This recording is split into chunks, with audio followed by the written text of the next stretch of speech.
Hey guys, நம்ம என்ன பார்க்க போறோம் அப்படி பார்த்தீங்கன்னா 3BHK இந்த படத்தோட ரிவ்யூ தான் நம்ம பார்க்க போறோம். இந்த படத்தோட கதை என்ன அப்படி பார்த்தீங்கன்னா, ஒரு மிடில் கிளாஸ் ஃபேமிலியில வாழ்ந்துருக்கிற அப்பா அம்மா தான் பிள்ளைங்களை படிக்க வச்சு ஒரு வீடு வாங்குறதுக்காக தான் படுற கஷ்டத்தை எடுத்து சொல்லி கடைசியா அவங்க வீடு வாங்கினாங்களா இல்லையா, அதான் இந்த படத்தோட கதை. ஒரு வீடு வாங்குறதுக்குள்ள அவங்க படுற கஷ்டங்கள், அந்த கஷ்டங்கள்லாம் கடந்து அவங்க வீடு வாங்கினாங்களா இல்லையாங்கிறத ரொம்பவே அழகா எடுத்திருப்பாங்க இந்த படத்தை. படத்தோட பாசிட்டிவ் பாயிண்டே ஆக்டர்ஸ் தான். கரெக்டான ஆக்டர்ஸை சூஸ் பண்ணிருக்காரு டைரக்டர். ஒவ்வொருத்தவங்களும் தனக்கு கொடுத்த ரோலை சிறப்பா பண்ணிருக்காங்க. ஒவ்வொருத்தவங்களோட பெர்ஃபார்மன்ஸும் உண்மையிலே சூப்பரா இருந்தது. எந்த இடத்துலயும் சலிப்பு தட்டல.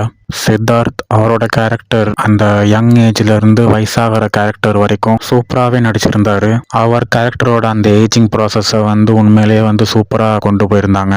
அதே மாதிரி தான் சரத்குமாரும், அவரோட ஆக்டிங்கும் சூப்பராக இருந்தது. சரத்குமாரும் சித்தார்த்தும் மாறி மாறி ஆக்டிங்கில் பிச்சு உதறிட்டாங்க அப்படிதான் நான் சொல்லுவேன். நெக்ஸ்ட் இந்த படத்தோட சாங்ஸும் பிஜிஎம்மும் தான் இந்த படத்துக்கு இன்னொரு எமோஷனல் ஸ்ட்ரென்த்தாகவே இருந்தது. ஓவரால் உண்மையிலேயே ஒரு ஹார்ட் ஃபெல்ட்டான மூவிங்க. உங்கள் ஃபேமிலியோட கண்டிப்பாக இந்த படத்தை பார்த்தே ஆகணும். இந்த படம் நாட் ஓன்லி வீடு வாங்குறது மட்டும் கதையாக போல, அதையும் தாண்டி மிடில் கிளாஸோட ரியாலிட்டிஸ் அதெல்லாம் ரொம்பவே அழகாக ஹேண்டில் பண்ணியிருந்தாரு டைரக்டர். இந்த படத்தில் உள்ள கேரக்டர்ஸ் யாராச்சும் ஒருத்தரையாச்சும் உங்களோட ரியல் லைஃப்ல கனெக்ட் பண்ணிப்பீங்க. அந்த அளவுக்கு ரியாலிட்டி அந்த மிடில் கிளாஸோட அந்த கஷ்டங்களை ரொம்பவே அழகா சூப்பரா ஹேண்டில் பண்ணிருக்காரு. ஸோ இந்த படத்தை உங்க ஃபேமிலியோட மறக்காம தியேட்டர்ல போய் பாருங்க. 3BHK இந்த படத்துக்கு என்னோட ரேட்டிங் 5க்கு 4 நான் கண்டிப்பா கொடுப்பேன். அதுக்கு எல்லாம் தகுதி உள்ள படம் தான் இது. ஸோ 3BHK உங்க பக்கத்து தியேட்டர்ல செக் அவுட் பண்ணி பாருங்க. ஸோ அவ்வளவுதான். இந்த வீடியோ உங்களுக்கு பிடிச்சிருந்தா லைக் பண்ணுங்க, கமெண்ட் பண்ணுங்க, ஷேர் பண்ணுங்க. மறக்காம நம்ம சேனலை சப்ஸ்கிரைப் பண்ண மறந்துடாதீங்க. Thank you. See ya. Bye bye.